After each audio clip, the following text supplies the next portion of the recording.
We go now to Florida Republican Senator Marco Rubio. Good morning to you, Senator. Good morning, Margaret. In recent days, the Harris campaign has said they have seen favorable movement towards them with Latinos and with undecided voters, particularly following that New York rally we referenced there with the insult comment making remarks about Puerto Rico. You've been focused on outreach to Hispanic voters for the Trump campaign. Are you concerned that this unforced error hurt outreach?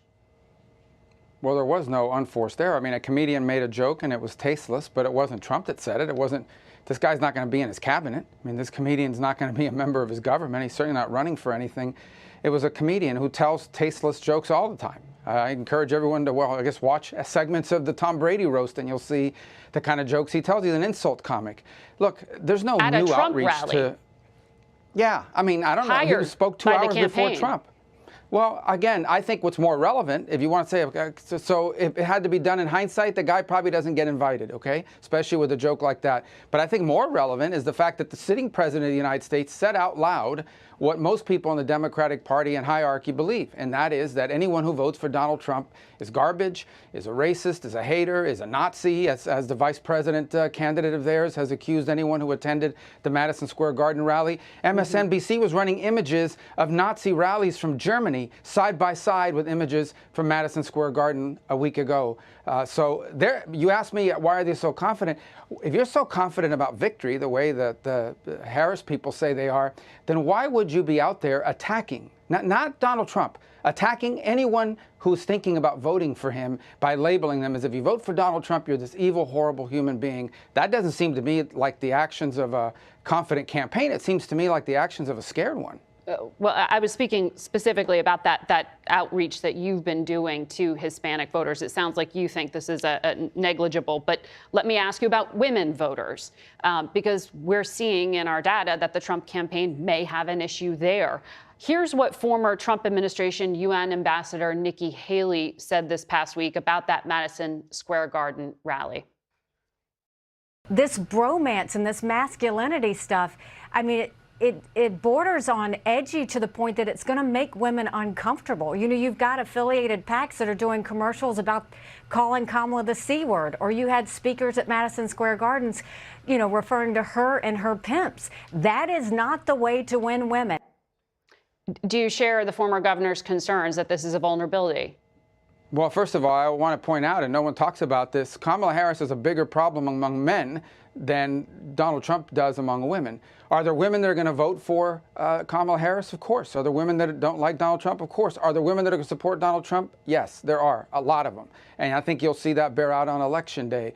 Ultimately, the bottom line is that what this election is going to be about, when people go vote, they're going to be voting on 3 things that are critical to them. How much does it cost to live in this country? And can you afford the things that people work hard to be able to afford? Because over the last 4 years, they have not. Do you feel safe and secure?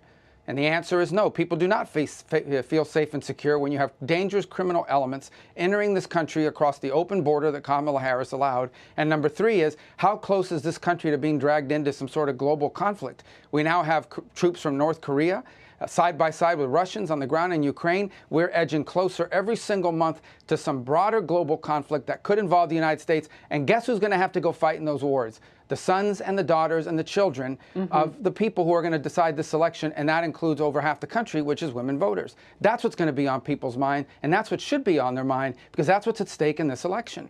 Well, in terms of safety and security, that soundbite a moment ago from Donald Trump talking about training guns on the face of Liz Cheney. The Trump campaign says that was about foreign policy. Well, we just played it for our viewers and listeners who heard it. Isn't it possible to make the case without using rhetoric like that? But Donald Trump doesn't talk like someone who's been in Washington for 30 years. He doesn't training say it the guns way on I her would have said face? it. No, but that's not what he said. Mario, you guys know that. Come on. I mean, everybody knows exactly what he was saying. What he was saying is, you're so much in favor of war.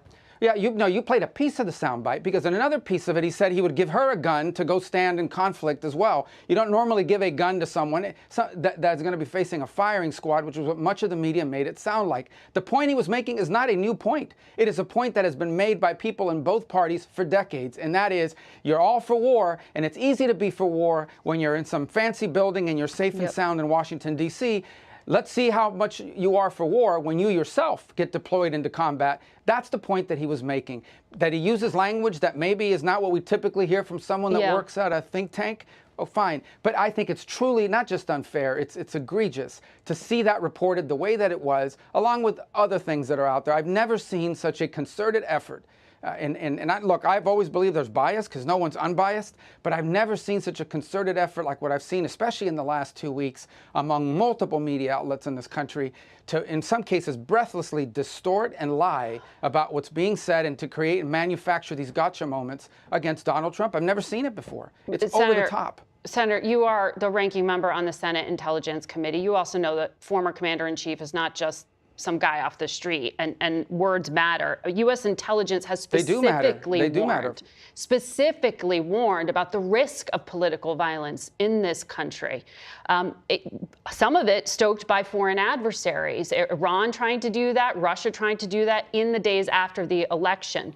Are you confident in the security and the integrity of the election?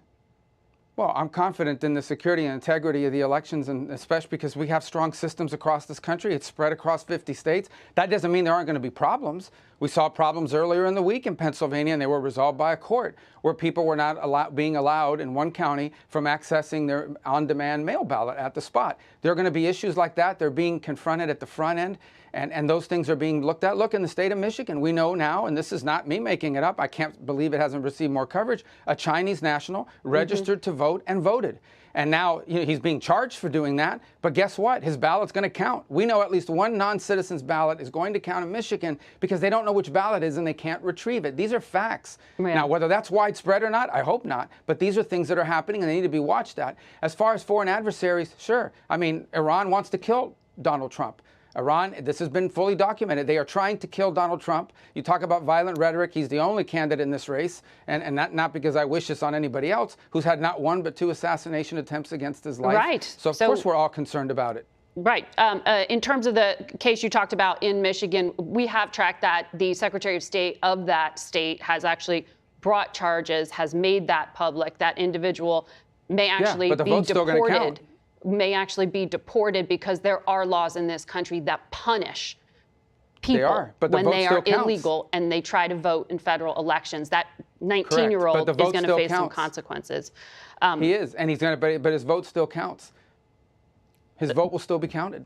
Understood. I'm just trying to make clear here that there are systems, as you pointed to, as the courts are also playing a role here. I need to ask you about China, though. This massive and pervasive hacking by China of U.S. telecom companies is significant. Your colleague, Mark Warner, said it's the most significant breach he has ever seen in his entire time on the committee. Do you know if China has been able to access the audio of Americans' phone calls?